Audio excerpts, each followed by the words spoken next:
into the fact that you have something wrong with you takes a lot from most places, like especially from someone that's from an international background or hasn't grown up in a place where they have a lot of mental health support.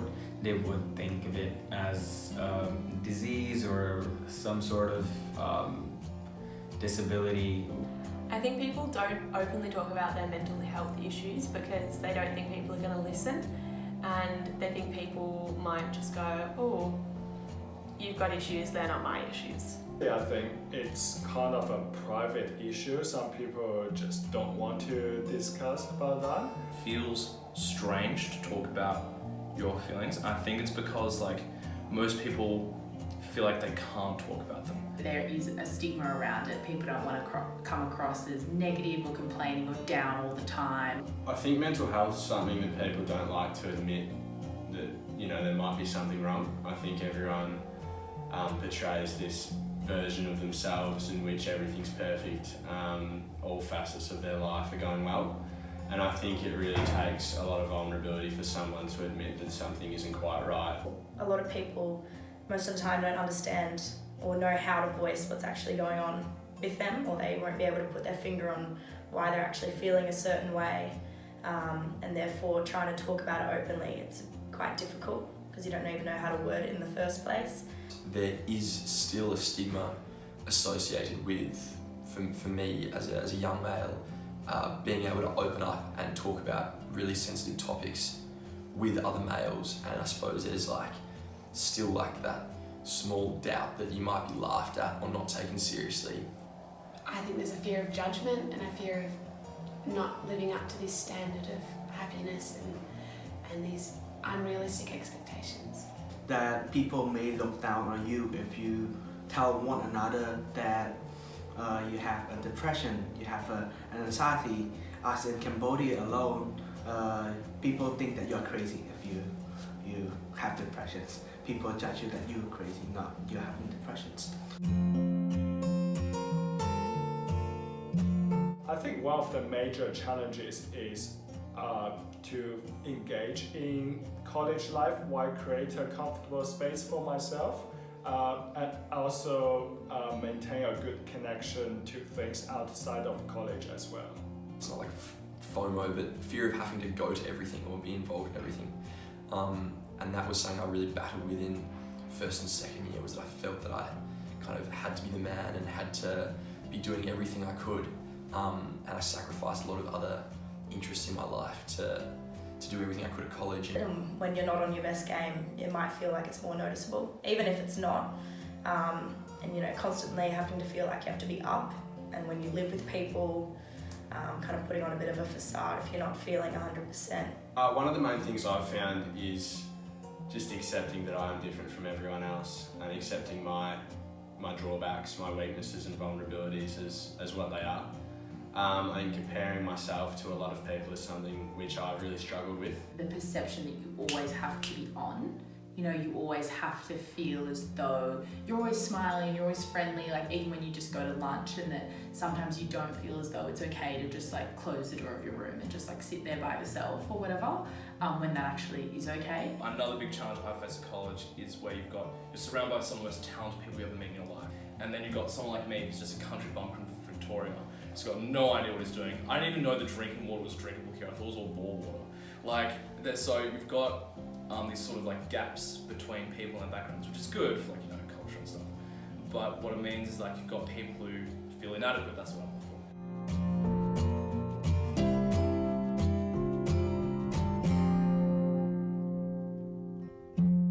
Yes, I do. Actually, quite a few.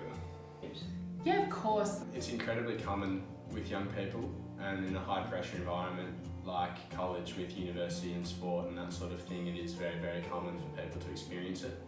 Personally, I know that if I don't tell anyone about it, I feel like it's me against the world, and I know that whichever issues I may be facing just get amplified and exacerbated if I don't tell those closest to me. Yes, throughout my life, even from sort of early high school, I've had a lot of friends who have had either relatively small or quite major mental health issues. Yes, lots and lots. In a weird way, really empowering for someone else to express how they're feeling to you if they're not feeling well, because suddenly you go, oh, it isn't just me. I have. I've had problems since I was about 8 years old. I'm at a place now where I feel comfortable to say that, and I'm more than happy that it's at that point now. So I think it's a lot more common than you think it is. I think everyone knows someone with a mental illness and who's struggling or perhaps themselves. I'm the one who faced depression and anxiety at first, and I think that I'm the only one at first. I thought that I'm the only one who had depressions and things, and I feel ashamed about myself that time. Then after like a few years, then I saw that, oh, it's not only me, it's a big problem. Absolutely. Absolutely. I mean, everyone goes to their own battle. There's battles that I'm facing, there's battles that the person, staring at this is facing. And, it's, don't think you're alone, primarily. Like, you're definitely not alone.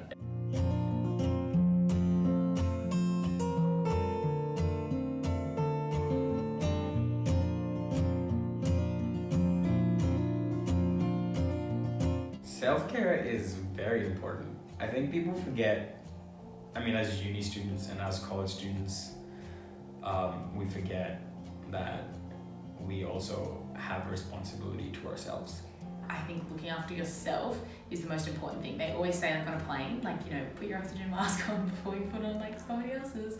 And that's what's really important, because you can't help other people if you're not in the right mindset, if you're not feeling good about yourself and what's going on in your life. I think self-care is, it's a process of accepting who we are and then finding value and strength in that. So it's looking at all of our little idiosyncrasies and individualities and saying, that's what makes me who I am.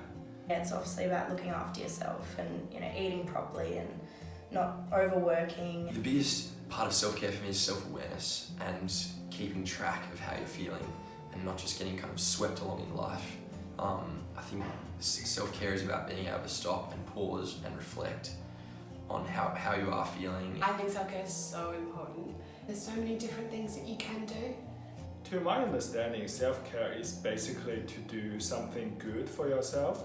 I think it's really important because it's about to improve my quality of life and well-being overall. I think self-care is important because it allows you to take some time away from the stress of daily life and any other issues you may be facing at the time, and it gives you time that is just you time. Self-care is the biggest thing that helped me out of depressions. And not all the way out, but it's the most important factors that helps depressions.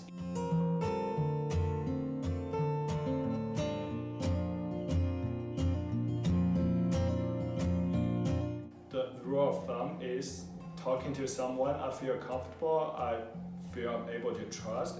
Try just make myself a very nice cup of tea. Or if I want to be active, I probably will jump onto my bike. Going for a swim, because I find it's at least 30 minutes where I can just zone out. I like to take time just to reflect and to remind myself that whether it be at college or with anything I do, that I deserve to be here and that everyone here's earned their spot. Can mean taking a time out, can mean hanging out with friends if I've been really stressed with work or something, can mean just going out for a nice dinner, can mean just a movie night. It can literally just be anything that makes you feel better. Recent things that I did to make myself happy when I'm stressed, I'm feeling depressed. So I'm calling out my friends, discovering Melbourne with no destination. You walk strolling around with no destination, just enjoy the moment that you're walking. Removing myself from technology, putting myself in an environment where I feel like I can totally be myself with my dog or at home. Number one thing I like to do to make myself feel better is have a nap.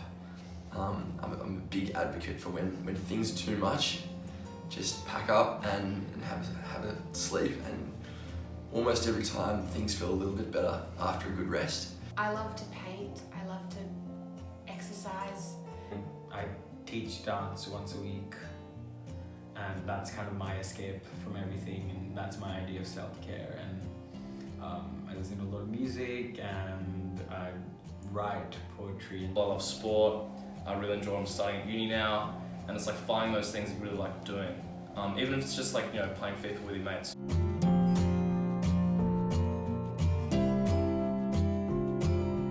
Goals or dreams for the future, speaking from a wellbeing perspective and, you know, tied with mental health, I think the way we approach mental health and like our language around it is something I'd love to see, you know, even if I start small in the college, and the way people use certain words like depression or anxiety, and it's kind of the overuse, and which leads to stigma, or it leads to, you know, people not really knowing what they're saying, because I think often people don't realise that's the smallest thing that can affect someone that suffers it, and having to hear that. I think the conversation needs to shift. We need to be super open, super receptive, and be super accurate about what we're talking about. One really big thing that I'd like to do is just see the culture of the college change in terms of wellbeing and mental health, and creating a space in which people do feel comfortable opening up, and where we celebrate authenticity and vulnerability and we don't hide it away.